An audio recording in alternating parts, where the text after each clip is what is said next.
Perek Chafав, the 26th chapter of the book of Tehillim, starts like many of them. Li David, of David, for David. Shafteni Adonai, Ani bitumi halachti, uvadonai batachti lo emad. Judge me, God. I have walked in integrity. I have trusted in God. I will not stumble. The opening verse, the statement that David says, you should treat me properly. Why? Because I have followed your path. We saw in the previous chapters, right? God is close to those who are close with him. God is willing to be there. God be with me. And so David says here, I should be judged, either I should be judged properly, Shafteni Hashem. So another way of understanding Shafteni, not just being judged, but there's a way of understanding is saying, bring my enemies to judgment, which would be sort of a similar idea. Those who are against me, bring them to judgment. Okay, so let's see, what is it that he wants, and what is it that he hopes to get in this capital, in this chapter. B'chaneni Adonai v'naseni tzurfa or tzarfa chilyotai v'libi. Examine God, look in, bochein livavot, is right, come in and search, look at me, see my heart, search it out, see if I have been, if I'm honest with you in the way that I behave and in the way that I act. Look at it. I promise you. Ki chastecha leneged einai v'hit halachti ba'amitecha. Because your chesed, your kindness, your loving kindness is in front of me, and I have walked in your truth. Right? You could examine me. I'm not scared. I have nothing to hide. I've followed your paths. I've walked in your ways, whatever it is that you want. We know, of course, the word for Jewish law, halacha, movement, going, different reasons to understand as to why it is. Amongst them, it's supposed to move forward. It's not supposed to remain stagnant in the past forever. Something has to move forward. But I've gone in your path. I've gone in your ways. I followed your laws. I'm walking with you together.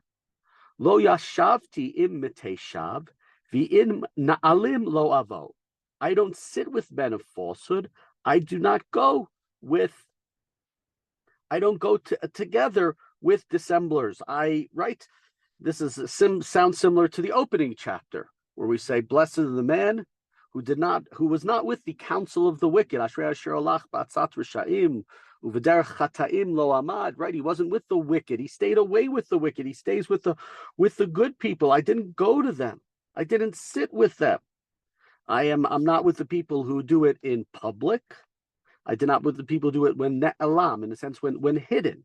I try to stay with honest people. Interestingly, there is a notion in this about this chapter, those who give an explanation that this was written in the aftermath of the Bathsheba incident, that David is saying like, I made a mistake. I made an error. It was a terrible thing. It was a really terrible thing. God is really pissed. I can't use a lesser word. Is really, really angry with David. But he's saying in this chapter, according to those who understand it that way, that he's attempting to say this was an aberration. This was an error. This was a mistake. These are not the people who I sit with. This was a mistake. And if you look at look at me in my entirety, then you'll see that is the case, that I'm not with the wicked, that those aren't the people who we sit by. And, I think it's a very good claim in life. Sometimes people do things that are really terrible, but it's best not to judge a person on their best day and not to judge a person on their worst day. Right? You want to understand what they're usually like, not the one day that they're exceptional or the one day that whether that exception is extraordinarily wonderful or extraordinarily terrible. Okay, let's continue in the chapter. Let's see. He's going to continue now. He's been first he was talking about how he followed God's path, and now in the past verse and in this coming verse, he's going to say how he has. And we know we have this idea in Jewish life, sur me'rava aseh tov. There's one thing to stay away from wicked, another thing to do what's good. So he starts by saying, I've done things that are good. I followed your path. And now in the previous verse and in this verse, which we're about to read, he talks about how he has stayed away from those who don't go with God's path. Pasukei, saneti kahal mireim, ve'im rishaim lo eshev. Again, I hate the community of evildoers, and I do not sit with the wicked. We had this in prior chapters. We talked about, how hard it was for a person to be worthy how unfair it seems, how God seems like he's empty, or God seems like he's not existent or not caring because there's so many groups of wicked people speaking ill and doing evil things and planning, and nothing happens to them. I don't sit with those people. That's not what I do. What do? Just the opposite. Verse 6, Erchatz b'nikayon kapai v'asovava et mizbachecha Adonai. I wash my hands in innocence, and I march around your altar, right? I wash my hands until they're clean. So is this a literal, like it sounds, you go to a cemetery, you become ritually impure, tamei, and then you leave that cemetery and you go to you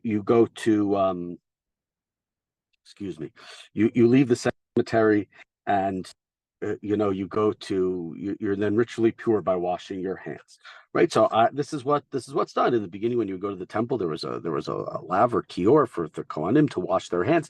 It's figurative, it's literal, it's both of them. The washing of the hands, the idea of cleansing yourself, as the hands is the most outwardly the thing you touch, but I don't think it's just about that. So again, and here, as well as we pointed out, 4 and 5 were the things David abstained from. I didn't stay with the wicked, I stayed away from the wicked, I hate them. And it almost sounds like, and even if I come close in contact to them, what do? I wash my hands and I come back to your Mizbach Hashem. I encircle your Mizbech. I want to come close to it. I'm continuing in verse 6, Lishmoa b'kol toda u'lisaper kol niflaotecha. Why do I do this? Why do I circle your Mizbeach, your altar, coming close to you? So I can proclaim with a voice of thankfulness, with a voice of thanksgiving, and tell you of all your wondrous works. That's what I can do for you, God. I can, once again, thank you for everything that you have given me, because you have given me so much, and I'm appreciative of it. And so judge me, God, and you'll see that generally, I made that mistake, but I've washed my hands of it. I've moved away from it. I'm really on your path. I follow your laws. I follow your moral code. I'm trying to set up the society and the civilization, which is the point of the entire Tanakh, of setting up this type of civilization, this type of society for the Jewish people. That's what I am trying to do, says David. Adonai, ahavti ma'on beitecha u'mekon mishkan kivodecha. A verse that we know, if you are familiar with the prayer Matovu or Alecha Yaakov, it's mentioned, taught to little kids from early times in Jewish day schools. It's in it's right. You can find it in the early part of davening, early part of the Sidur, opening pages. God, I love your house. I love the place of your house and the place where your glory dwells. Right. I love. It's a hard verse to understand. What does it mean? I love the place of where you live. What does it mean God lives? I love your beautiful temple. David doesn't live to see the temple. He's not given the right to open to build the Beit HaMikdash. You can understand this is being written by somebody later, as many of the Psalms were. So is it somebody else who's saying it? But right.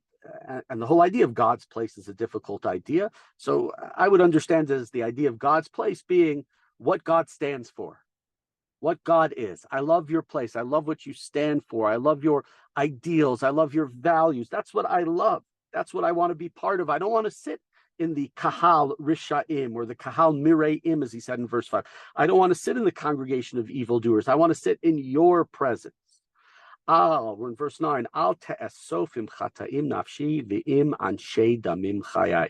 Don't place me together. Don't gather me together with sinners. Don't think of my life and place me with men of blood. Yes, I've spilled blood. If it's David, we know that.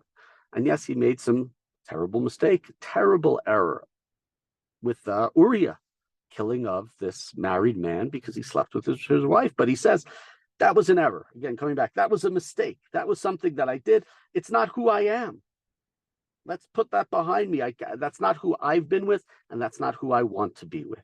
Asher, we're in verse 10, Bidehem zima viminam mal'ah shochad, in whose hands is mischief, and their right hand is full of bribes. Right? David said, I wash my hands. Going back to verse 6, verse 10 is obviously, you have to connect to verse 6. I wash my hands. I sinned, and I wash my hands of that sin. I attempted to do tshuva. I attempted to make things right. I tried to follow in that path. This is not something that's habitual to me. This is not somebody whose hands are full of mischief. This is not somebody whose hands are full of bribes, that they've made their life. This is how they've made their life. That's not who I am, and don't place me amongst them. I want to be with you, God.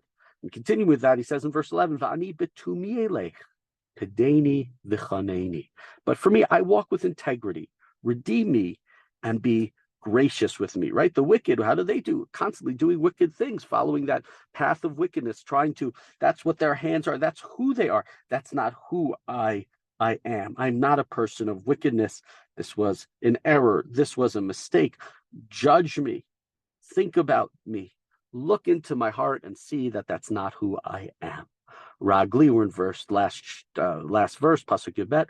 Ragli omda v'mishor b'makelim avarech Adonai. My foot stands in an even or a place that's straight, right? I'm on the right path. I'm in the straight path.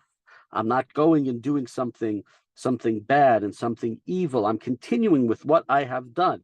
And again, here we have comes back to the right in the opening verse. He says, "Ani betumi halachti," right? I've walked with integrity. Lo em od. I won't stumble. And here too, he's saying, I'm walking in a straight path. I stumbled. I won't stumble again. This is who I am. This is where I'm going to be.